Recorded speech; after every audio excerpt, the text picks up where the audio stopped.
Assalamu alaikum and welcome to Perspective. We'll be talking about the overall political situation, considering at this time what has happened as far as the price, the fuel increase by the recent fuel increase by the government under the guise of overall economic situation at this time, the tough decisions that the government maintained that they will have to make. They having made one of the most tough decisions, increasing the fuel prices by 30 rupees per litre at this time. We'll be talking about that. We'll also be talking about, of course, the march by Imran Khan, Tehreek-e-Insaf, and what is, of course, being seen that the numbers that actually showed and what was expected as far as the protest was concerned.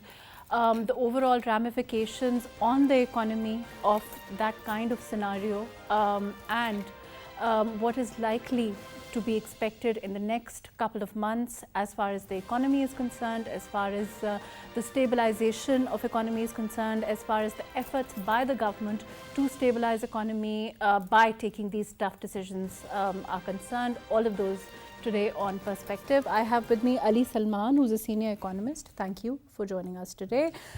We will also have with us Kaisar Ahmed Sheikh, who's an M&A with PMLN. Dr. Salman Shah, who's the former finance minister. Thank you for joining us. And we will be joined by Muhammad Ibrahim Khan from the PTI. Kaisar Ahmed Sheikh Sahab is already with us. Ji. Salman Sahab, let me start off with you overall as far as the situation is concerned. We've seen what happened as far as the price of the fuel price is concerned today. And a lot is being said. I mean, there's a lot of debate going on in between the subsidy that was given by the earlier government, which it seems to be there seems to be overall agreement was ill-advised. Let's talk about that first. Do you agree that it was ill-advised, ill-timed? Well, historically, Pakistani consumers were used to paying for the petroleum prices as per the international prices. Okay. So I think there was no need of freezing the price at an artificial level, okay, and making promise that we will keep the price unchanged till June. So definitely, I think the previous government made a big mistake by announcing it. I think that was the time when government was under significant political pressure, both from the opposition and also there was huge public anger. So probably then government thought that by reducing the prices of petrol, they can win some kind of political sympathies, in which they also failed. But certainly I think it was a very ill timed and a badly advised decision. Okay. And let me just put in a perspective that already in that budget, we had about 700 billion rupees marked for subsidies. And just this one step by announcing the fuels on subsidized rates, the government not only had to provide another 300 billion rupees in subsidy, but also in terms of the foregone taxes, there was an additional 400 billion. So just by one step, the overall subsidy will be costing about 1400 billion rupees this year. Okay. So there's certainly this huge fiscal cost. Okay, before I go to Kaisar Sahab, I'm going to go to Dr. Salman Shah because I think it's only fair. Salman Shah Sahab, I hope you've heard what Ali Salman has just said about the subsidy that the PTI government provided. Would you dispute the fact that it shouldn't have been provided, that it could have been avoided at the time that it was provided, and now the government was left with, the current government had little choice but to increase the fuel prices at this time? Well, I think the current government has all the choices and they should have done what is needed according to their own decision making. I think Foreign Finance Minister Miftah Ismail had a big opportunity when he went to Washington, and he could have got the IMF program on track. He failed to do it. Then a couple of weeks later, he had another opportunity in Doha. He again failed to do it. And now he has done it belatedly. And at the same time, he has also said that it is still underpriced by 56 rupees per litre. So I think the main issue really is not whether you have a subsidy or not. The main issue is how do you get the IMF program on track? And if we can get it on track by this amount, then all power to him. But I think the main issue is when are we going to get the IMF program on track and send a message to the market? I understand that is the main issue at this time. But as an economist, I would like your opinion. Do you agree with the fact that the subsidy was itself provided? Because there is essentially a lot of debate going on at this time, and I think that the people would like to know that there are there are economic decisions that are taken in light of the political considerations that can also at times be avoided. Shaukat Tareen has explained it several times that it was a funded subsidy and he had reappropriate money from other expenditures towards this. And every government has this right to do whatever they want. I mean, ultimately, it is the end result is what do you get out of the whole thing? And I think because we never know whether Shaukat Tareen would have been able to get the IMF program on track or not, because the government was moved before he could go.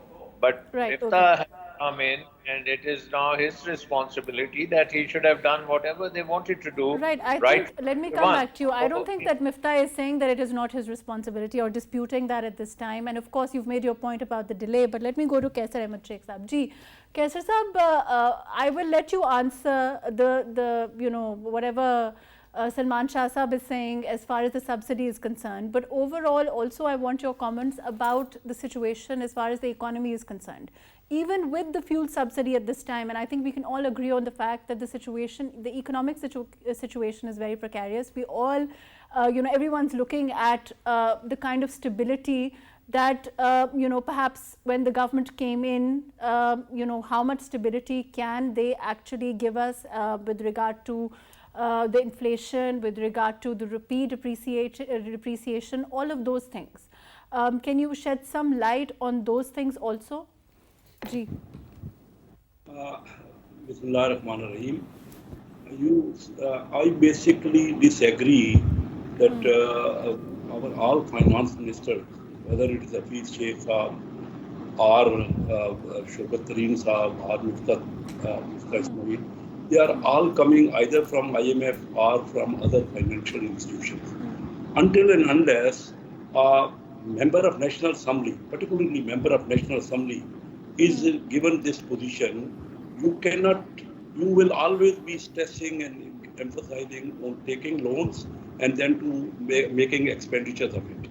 You see, our finance minister should have been giving more emphasis on market development.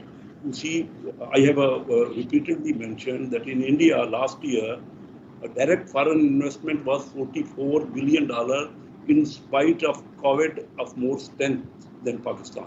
But in Pakistan, we could only attract $1.5 billion. Our main attention is to get loan from IMF or from Saudi Arabia or from China or from America. So we are accumulating our loans and then we are spending it more than our whatever is our position. So my emphasis is that the member of National Assembly must be the finance minister. If the prime minister comes from National Assembly, so we are responsible when we go to the public and we know how to develop the market. You see, only a banker is of course a very prominent position, person having know-how about it. But the main thing is the development of our economy. Now, since last 4 years, our GDP growth is 2% on an average. If you include all 4 years, so with this GDP growth, we should mainly attack, because I feel that our bureaucrat is just giving obstacles. And fair enough. I understand what you're saying. You're saying, as far as whoever comes in as the finance minister, whether from I understand your point. You're saying it should be someone from the National Assembly, according to you. But the point is, at this time, as far as increase in fuel price is concerned, would it have been possible to do it any other way? I'll come back to you. Ji, Ali Salman Saab. I think we were talking about this before also. Is there a this is one of those measures that really was of little choice, wouldn't you say? Yes, I think there is a point that, okay, the political decision making should, or the economic decision making should have a political backing, and I agree with that. But ultimately the question is that what should be the policy direction given the choices we have, right? And this is true that in the long term we have to focus on development of market, opening of market, creating of opportunities. But look what we have done, for instance, to Chinese investors, which the previous PMN government were able to manage, even though they were, I think that the terms can be disputed, but there was still significant FDI which was flowing. If the current investors, whether the Pakistani investors or the international investors, are not satisfied, and the satisfaction comes from fundamentally a stable macroeconomic policy, a stable fiscal policy, a stable trade policy. And if the government keeps on changing, let's say through mini budgets or through changing, in mid-year the tax rates or through SROs, then it takes away the stability from the macroeconomic policy. Okay. And that is something which is a major deterrent for any investors, whether local investors or the foreign investors. I think that's why the macro stability is linked with the business growth in the future. Do you think part of it is also the fact that whichever government comes in lands in, I mean, we're not as far as the situation that on the ground as far as economy is concerned. This government also has come in with, whatever on the ground, whatever the situation is, and they have, taken some effort, made some effort to brief us on what the situation is on the ground. So they have little choice as far as, little room to maneuver things, at least at the start. And then, you're saying that there has to be sustainable continuity that comes in. Well, I would take a different view here. I think every government, whether it was the previous PTI government or the new government, PMLN, and actually it's a coalition government, they have room for taking initiative and reforms in, let's say, first 100 days when they are in power. Okay. And if they miss those first 100 days, then reforms as the government moves along and, let's say, gets closer to the election cycle, becomes very difficult. Okay. So I see that point which Salman Shah Sahib raised, that even the current finance minister missed a couple of opportunities in the very first few weeks when it was expected that they would, let's say, reverse some of the major fiscal subsidies or missteps. But of course we have only see partial correction being done. And let's talk about that, the steps which are being taken now, and what will the impact of these steps. For instance, we saw somewhat appreciation of rupee against the dollar today. I think this was signaling as a response to the correction of the prices. And let me also emphasize that it is not the question of just making room from one budget head for another budget head. The essential issue is of prices. If we distort the prices, whether it is power prices or petroleum prices, it gives the signals to the consumers as well as investors that they will make irrational choices. Okay. So therefore, it is very important not to interfere in the prices. Right. Okay. Dr. Salman Shah, overall, as far as the situation at this time is concerned, do you think that, considering the kind of measures that IMF expects us to take, it's likely that we will be seeing further increases, that being, of course, the power tariff being one, which is expected any time, very soon.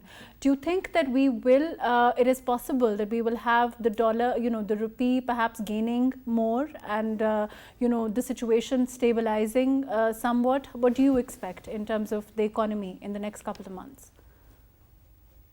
Look, I think the budget is going to be very critical, and this budget is going to, number one, be based on some conditionalities, one of which is that you have to have a primary surplus, which basically means that you have to have more revenue, and maybe you need to reduce some of your expenditures and generate a surplus.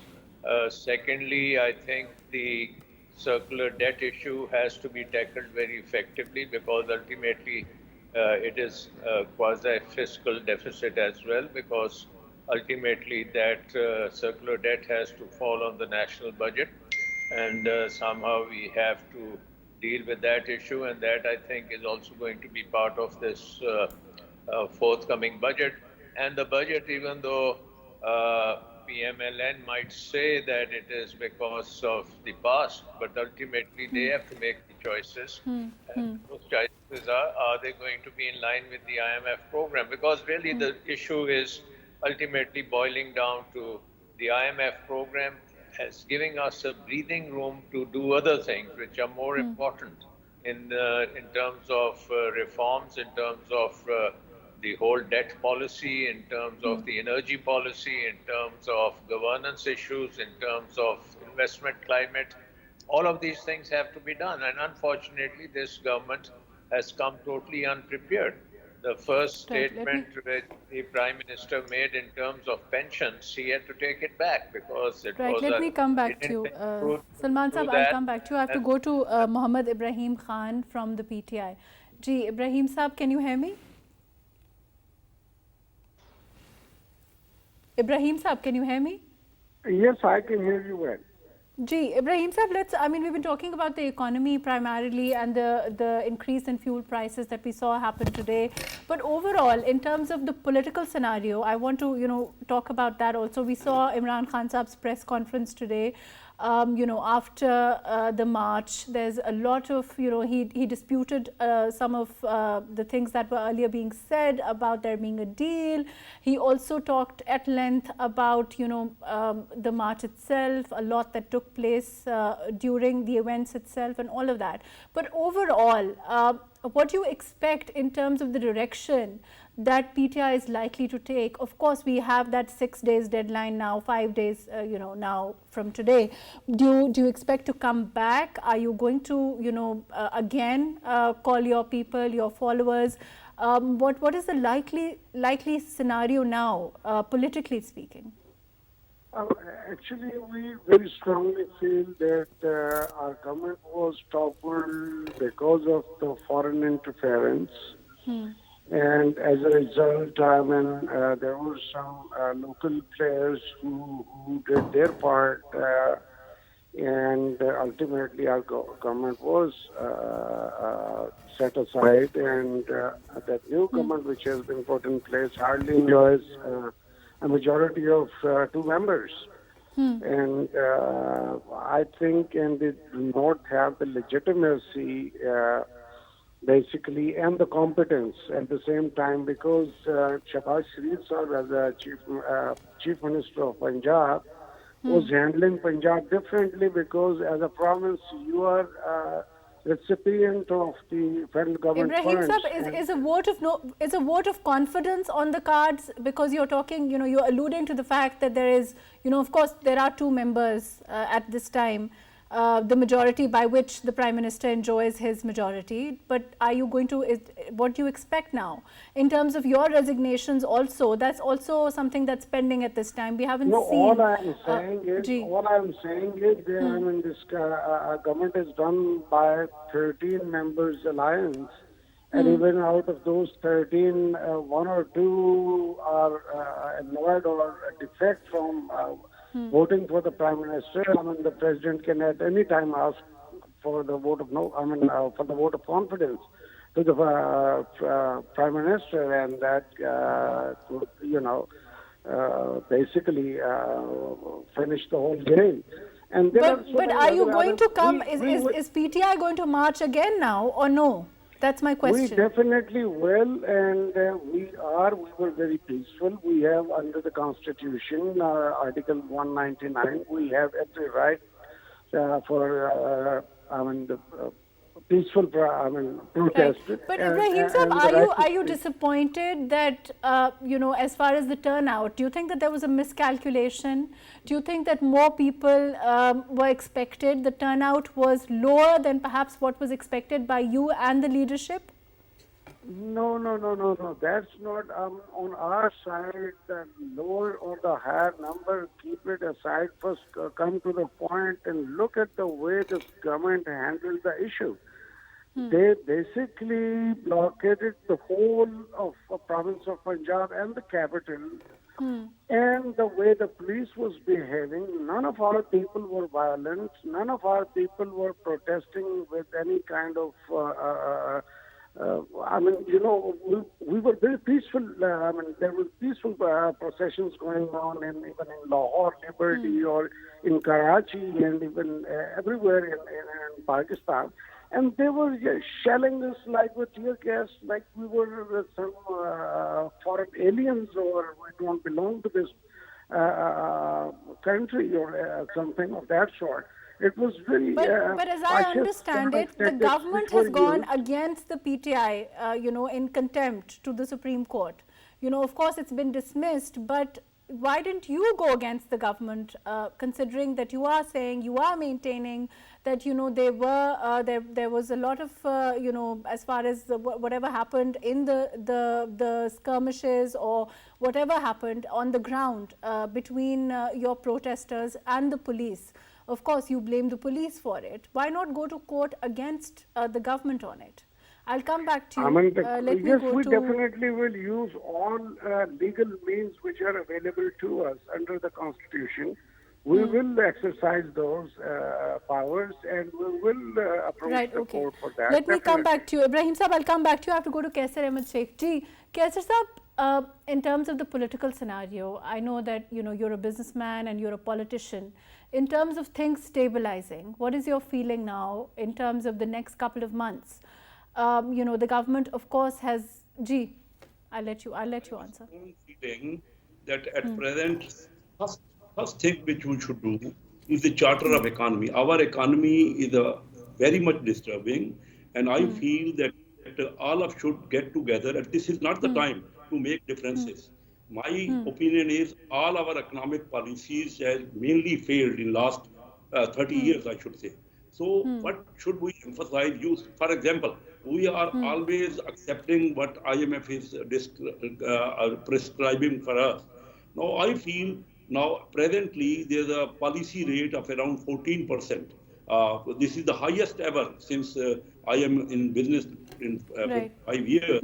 So at this rate, last government gave a 2% turf to 600 rich businessmen, rich people. They give loan of huge amount to only about 600 companies.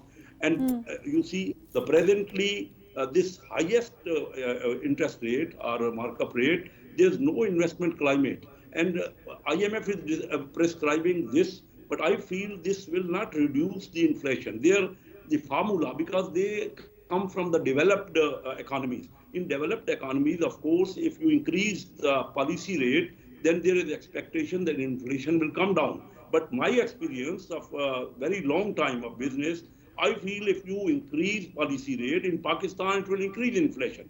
So we are not getting together. We should all get together. And I strongly feel that our finance minister should be responsible. He should be elected from the people.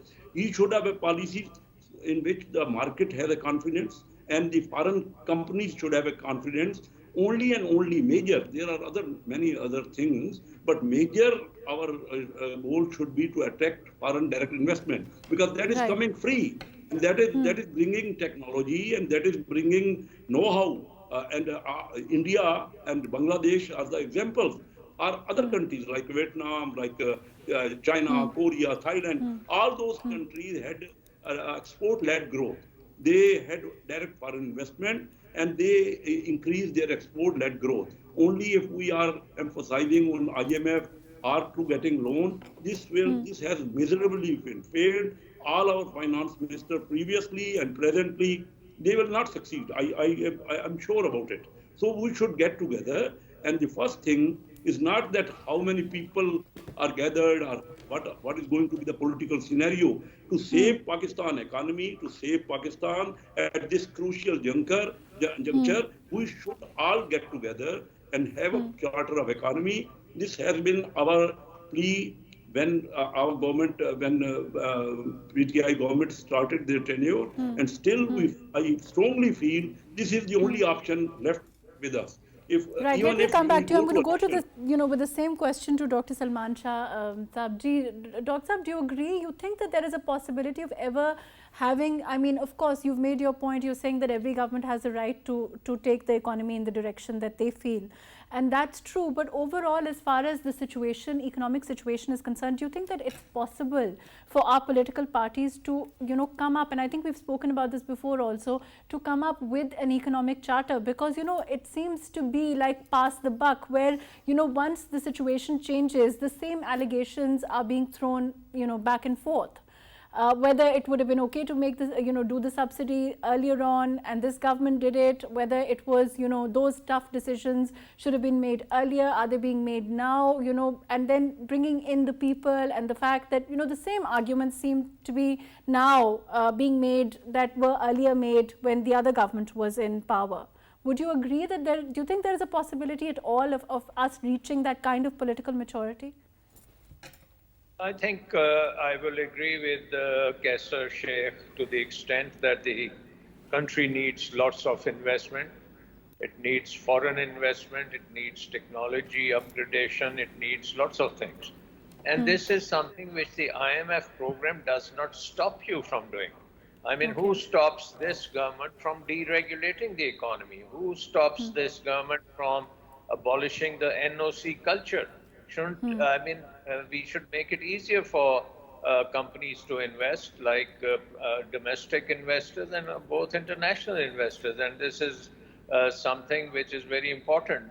Nobody is stopping the government to privatize these white elephants in the state-owned enterprises. I mean, they should go ahead and do it. Unfortunately, the problem is that political parties are more into politics than into having a strategy to deal with the economy. And if PMLN had a think tank and Mr. Kaisar was its head of that think tank, they would probably come up with a strategy which the Prime Minister can implement. But if we think that the Prime Minister will invent policies in his office and go and implement them, that's not going to happen. So the point is this: yes, we need a lot of deregulation. We need the government to get out of the business of running the economy and having a footprint which is so large that nothing can move in this country until the government gives a go-ahead. So I think we need to follow those things, and I don't think there will ever be a charter of economy. And in any case, even if you have a charter of economy, political parties will have their own programs. So in my thinking, investment is very key for our economy. In fact, investment is something which can take us out of our debt issues and debt problems. But for that, we have to do comprehensive investment climate reforms, which means that get the bureaucracy out of decision making and let the private sector be free. We have to make our judiciary a lot more sympathetic towards investments. And we need to be fair, when you talk about, a lot of the stuff that you're saying boils down to, you talk about judiciary, you talk about bureaucracy, it's an all-round reform. Which was the agenda of the last government when they came into power. Do you think that it was because of their allies, because of the numbers, that their hands were tied, that they weren't able to make leeway as far as reform is concerned? Whether we talk about judicial reform, whether we talk about, bureaucracy, we talk about making it easier, deregulation that you're talking about, all of those things. Yes, because the government's term was cut short, and I think that in the last 18 months or so, all these reforms, they are there. I mean, Dr. Ishrat Hussein's reforms are there. They had to be implemented, and this was the time when they were going to be implemented. And similarly, there are lots of reforms which were in the agriculture sector, a transformation of the agriculture sector, the knowledge economy, the IT progress in IT side, a lot of deregulation happening in the construction sector.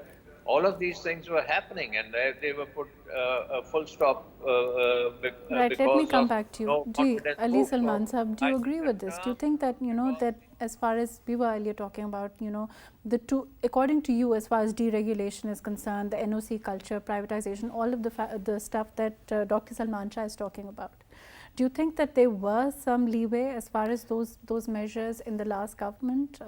Because of course, as far as reform is concerned, we didn't see that kind of reform that the agenda, of course, of the PTI stood for. And again, I don't know, I would let you answer what you feel are the reasons for those things. Well, before I answer your question, if you just allow me to make a general remark, and that was about the earlier debate in the sense of political environment. And I would like to say that as a citizen of this country, I think it is a constitution which guarantees us freedom of mobility, freedom of association, and freedom to undertake our economic responsibilities. And whenever a political party and a government undertakes activities which disrupts normal civic functions, I think it is violating the constitution. And that is a point which we all need to make and plead before the courts and the government and the authorities that at least this right should not be taken in the name of politics, and that has to be ensured by perhaps political parties across the board, because all of them have violated this right. Now let me come to this point of reforms, which Salman Shah Sahab was making and which you are asking. In my humble opinion, yes, there was some movement towards reforms, but let's say, let's talk about the agriculture sector, which was mentioned. Yes, I think there were some administrative improvement in, let's say, how the sugarcane growers were getting payment, and there was efficiency in the payment.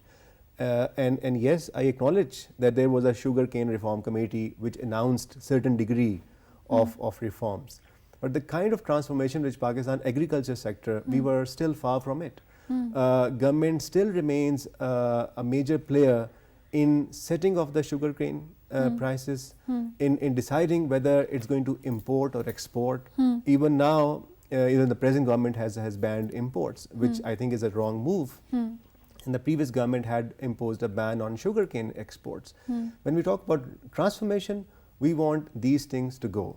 We want the power to be rested with the farmers if they want to export their surplus, or if they want to go to better markets. Currently, for instance, we see already ads asking the government to ban the exports of maize, which will be very unfortunate if government were to move towards that. So it's okay to talk about deregulation on the one hand, but that deregulation has to happen, right? It has to happen, that's what you're talking about. Exactly. And so let's talk about privatization, which was initially not on the agenda of PTI, because they thought that they can reform the estate-owned enterprises, and they wasted just a couple of years talking about the so-called Sarmaya Pakistan Limited, which was a pipe dream. It didn't happen. And then under the IMF program, they had to commit to privatization program, but then nothing happened. Right. So we hope that when we talk about transformation, so rather than we were superfluous talking measures about or just cosmetic steps. measures, we That's need right. those. We need stuff to translate. We need, if you talk about deregulation, then those things have to go. Right? Yeah. So let's talk just one more example. The IT sector is a major potential player in our exports, but also the employment generation.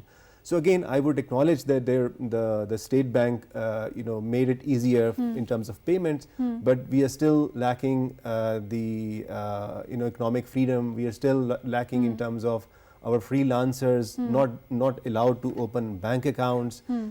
These kind of restrictions are still in place. They have to go, and we can't replace them by, let's say, establishing these special technology zones.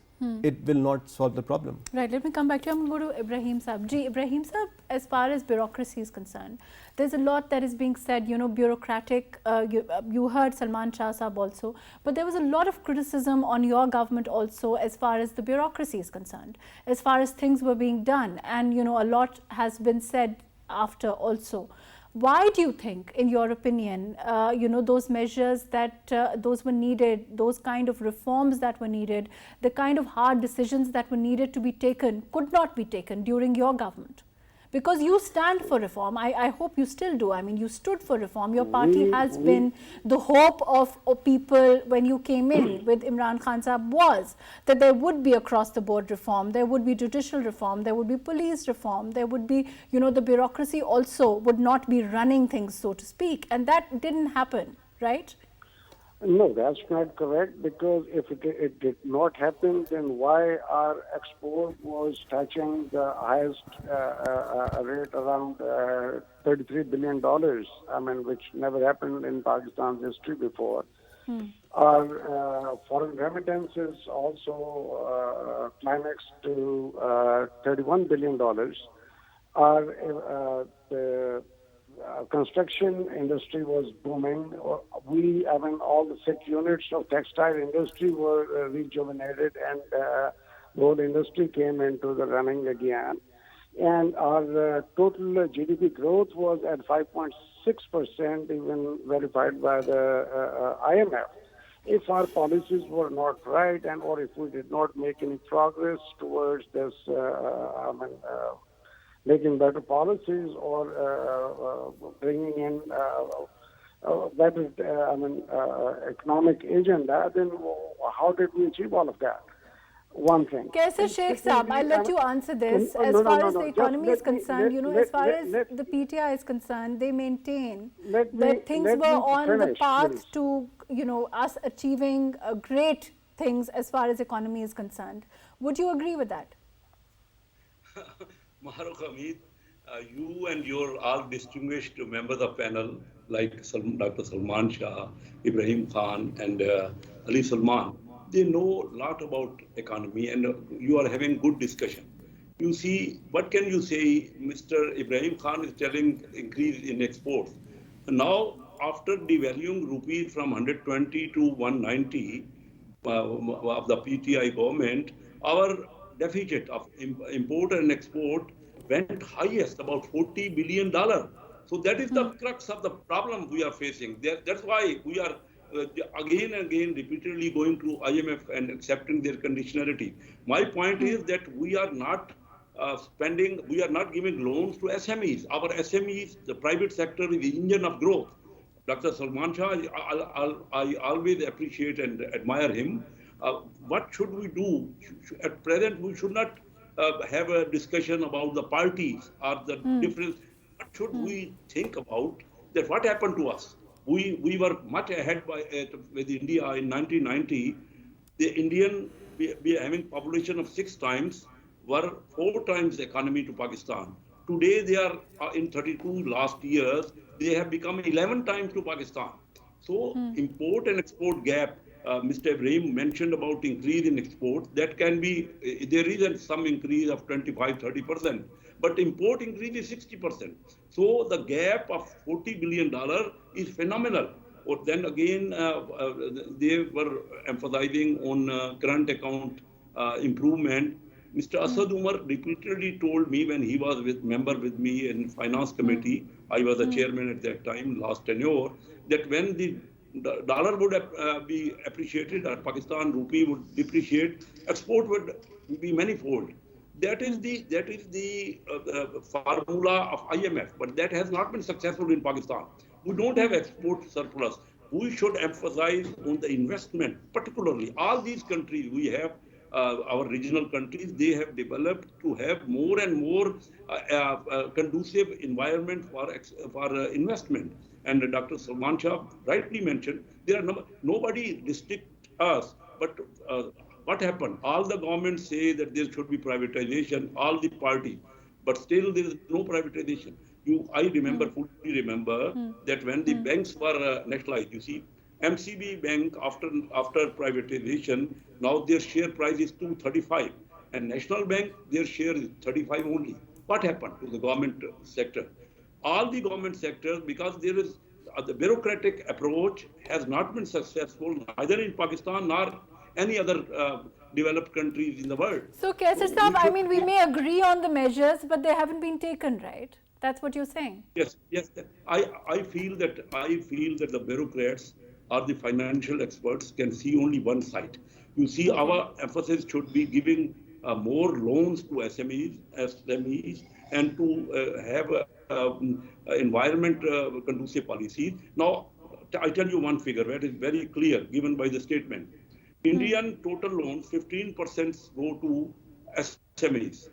In Bangladesh, 12%. And in Pakistan, only 7% of the loans go to the SMEs. Very, very hard and difficult. I, being a businessman, that background, I know the practical bottlenecks. That should be removed. If we don't have the, our private sector is always the engine of growth. That is the engine of growth, and all your distinguished panelists would agree to it. But we could not do it. And all our policies, this is a very clear example that last 30, 40 years, India and Pakistan and Bangladesh, we are the same regional countries. What happened to us? But we are not going to rectify. We must rectify, and the finance minister and the leader of financial matters should come from the elected people, from the National Assembly, who should be responsible to the people and who have the confidence of the market. So that right. Unfortunately, that's all the time that we have. Thank you so much for being with us. Ali Salman Saab, thank you for joining us. Dr. Salman Shah, thank you for making the time. Kaisar Ahmed Sheikh, thank you so much for being with us today. Mohammad Ibrahim Khan Saab, thank you for joining us.